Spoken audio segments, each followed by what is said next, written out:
Okay, this is Spud from hitstartnow.com coming at you with another quick hit. I was on the PS3 there the other day on the downloadable store. I was mooching, I'll be honest, I was mooching looking for a Spartacus game that I heard tales about that was free. I love free shit. So I tried to get on that, couldn't find it, but I found out they were doing a wee deal at the time called PlayStation Memories, which I'd like to ramble on about now for the next few minutes. It's basically a collection of old school PS1 and PS2 games, old PlayStation shit from when I was a fucking kid. You know what I mean? At least, when I was kid enough. You know. But I had a mooch through there. I found some absolute gems at some absolute gem prices. Stuff that, me personally, I've been looking for on disc for a long time. I'm a big collector of video games. I love having a big old collection, PS1s, PS2s, you know.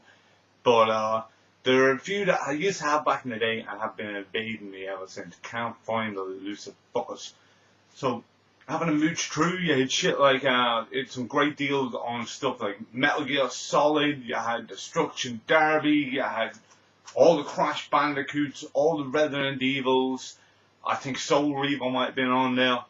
They were all going for like, what, $2.50 a pop? Fucking Castlevania Symphony of the Night for £2.50? Well, €2.50? You know, that's an absolute steal. How could anybody not want it at that price?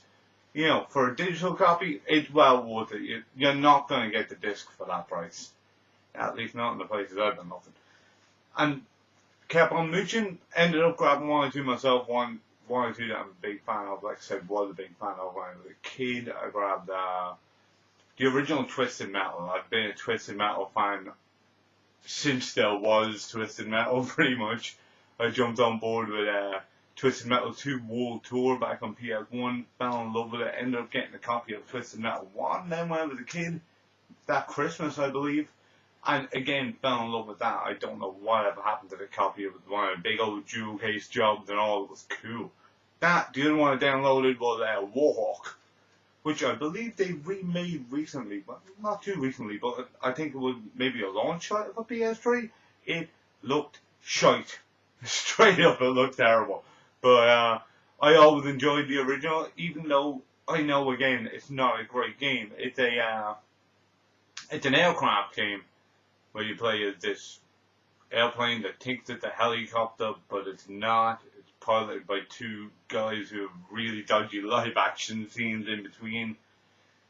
It's a lot of fun. It's ridiculously difficult, and it's so hard to fucking control, but it's good crack. And as far as PlayStation memory goes, I've got a lot of memories of video games. I loved video games. I don't know what happened to my copies. I don't care. I'm not getting digital copies.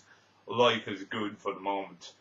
So I went back today to have a bit more of a mooch, see what else I could find. Oh, actually, speaking of live action, some really tacky live action shit in the original Twisted Metal as well. Well worth YouTube and well funny.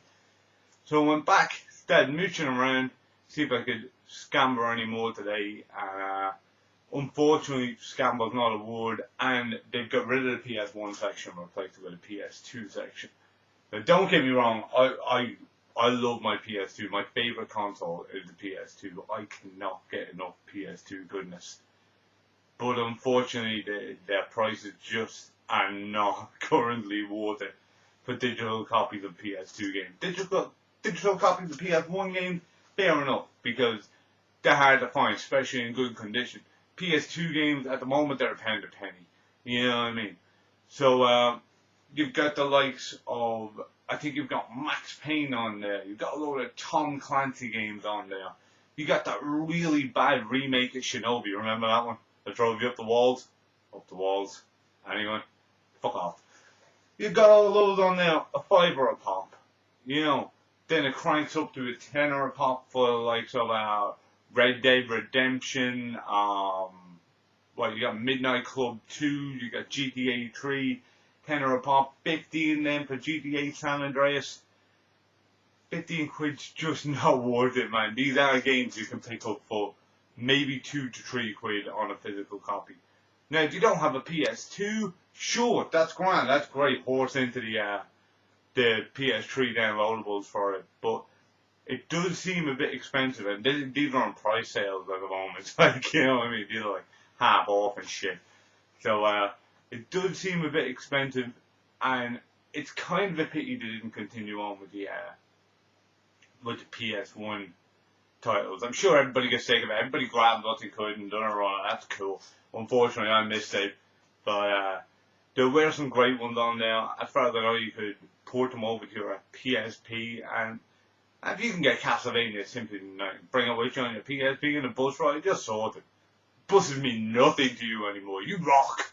You know, it's just they have changed it up, and unfortunately they changed it up for the worst. But when it was good, god damn, it was good. Some brilliant sales in there, and I want to see more of this. I want to see more of this PlayStation memory kind of stuff coming from PS3, because this is fantastic shit, you know, and it really got me nostalgic about a lot of titles, and that was the whole plan. That's what they were gunning for. They scored. So bring on more on that PlayStation. Rock and roll. This is Spud from hitstartnet.com. See you later.